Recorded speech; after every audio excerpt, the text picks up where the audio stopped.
সীতাপুর নামে এক ছোট্ট গ্রাম ছিল। সেই গ্রামে এক গরিব কৃষক থাকত। গ্রামে ২-৩ বছর বৃষ্টি না হওয়ার কারণে সেখানে সকল জমি শুকিয়ে গিয়েছিল। কৃষক খুবই দুঃখী ছিল, কারণ সে তার জমিতে ফসল চাষ করতে পারছিল না। একদিন কৃষক তার জমিতে ঘুরছিল, ঠিক তখনই এক গাছের নিচে এক মাটির ঢিপিতে একটি সাপকে সে দেখতে পায়। সাপটি চক্র তুলে বসেছিল। কৃষক মনে মনে ভাবে, এই সাপটি নিশ্চয়ই এই গাছের নিচে কয়েক বছর ধরে থাকে। ওরও মনে হয় আমার মতো এই কঠিন সময়ে খাবার খুঁজতে খুব কষ্ট হচ্ছে। তাই আমি কাল থেকে ওকে রোজ এক বাটি করে দুধ দিয়ে যাব। এই বলে কৃষক ওখান থেকে চলে যায়। পরের দিন সে এক বাটি দুধ নিয়ে আসে আর সেই সাপটির সামনে রেখে দেয় আর বলে, হে নাগরাজ, আমার প্রণাম নিও। তুমি এখানে থাকো, আমি এতদিন খেয়াল করিনি। বৃষ্টি না হওয়ার কারণে আমি খুব দুঃখী।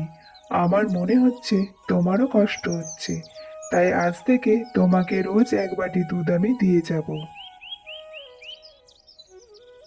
এই বলে কৃষক ওখান থেকে চলে যায়। পরের দিন সকালে যখন ও বাটি আনতে যায়, তখন সে বাটির মধ্যে কিছু একটা চকচক করতে দেখে। কৃষক বাটিটির কাছে গিয়ে দেখে বাটির মধ্যে একটি সোনার কয়েন। কৃষক সেটি তার ঘরে নিয়ে গিয়ে তার স্ত্রী পুত্রকে দেখায়। সেটি দেখে তারা খুব খুশি হয়ে যায়। এইভাবে কৃষক রোজ রোজ এক বাটি দুধ দিত আর পরের দিন সকালে একটি করে সোনার কয়েন পেত। বেশ কিছুদিন কেটে যায়। একদিন কৃষককে কিছু কাজের জন্য শহরে যেতে হয়। তাই যাওয়ার আগে কৃষক তার পুত্রকে বলে,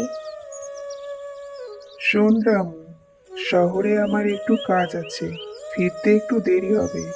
তাই আজকে নাগরাজকে দুধটা তুই দিয়ে আসবি, খুব সাবধানের সাথে। এক বাটি দুধ গর্তের কাছে রেখে দিয়ে চলে আসবি, ঠিক আছে? রামু তার বাবার কথায় মাথা নাড়িয়ে সায় দেয়। পরের দিন সকালে কৃষক শহরে চলে যায় আর কৃষকের কথা মতো তার ছেলে এক বাটি দুধ সাপের ঢিপির সামনে রেখে দেয়।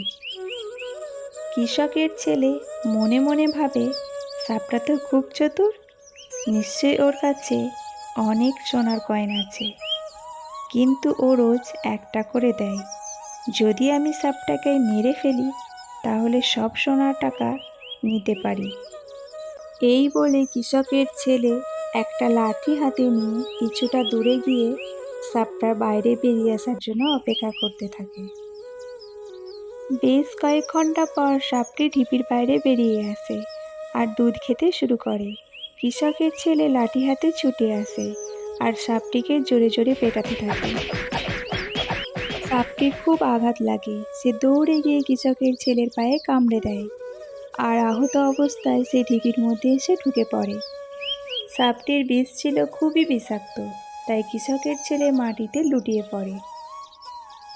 এদিকে কৃষক বাড়িতে ফিরে তার ছেলেকে দেখতে না পেয়ে সেখানে এসে উপস্থিত হয় আর তার ছেলেকে মূর্ছিত অবস্থায় পড়ে থাকতে দেখে সে দুঃখে আর রাগে সাপটিকে ডাকতে থাকে। তখন সাপটি গর্ত থেকে বেরিয়ে আসে। কৃষক সাপটিকে আহত অবস্থায় দেখে আর বুঝে যায় যে তার ছেলে সাপটির ওপর হামলা করেছিল আর পরিস্থিতি এমনই হয়ে গিয়েছিল যার কারণে সাপটি তার ছেলেকে কামড়াতে বাধ্য হয়। তখন কৃষক সাপটির কাছে ক্ষমা প্রার্থনা করে আর তার ছেলের জীবন দান করার কথা বলে। কিছু সময় পরে সাপ তার বিষ চুষে নেয় আর তার গর্তের ভেতর থেকে একটা জড়িবুটি এনে কৃষককে দেয়। সেটি কৃষক তার ছেলের নাকের কাছে ধরে। কিছু সময় পরে তার ছেলে সুস্থ হয়ে উঠে দাঁড়ায়। সুস্থ হবার পর কৃষকের ছেলে তার ভুল বুঝতে পারে, তাই সে বলে, হে নাগরাজ, আমায় তুমি ক্ষমা করো। আমি কথা দিচ্ছি, আজকের পর থেকে আমি কোনো জীবজন্তু, পশু পাখিকে জেনে বুঝে আঘাত করব না। আমায় ক্ষমা করে দাও। সাপটিও খুশি হয়ে তার মাথা নাড়ায় আর পুনরায় তার গর্তের মধ্যে গিয়ে ঢুকে পড়ে। এই গল্প থেকে আমরা এটা জানলাম, লোভ করা খুব খারাপ জিনিস আর কখনো কোনো নির্দোষ জীবের ওপর হামলা করা ঠিক নয়।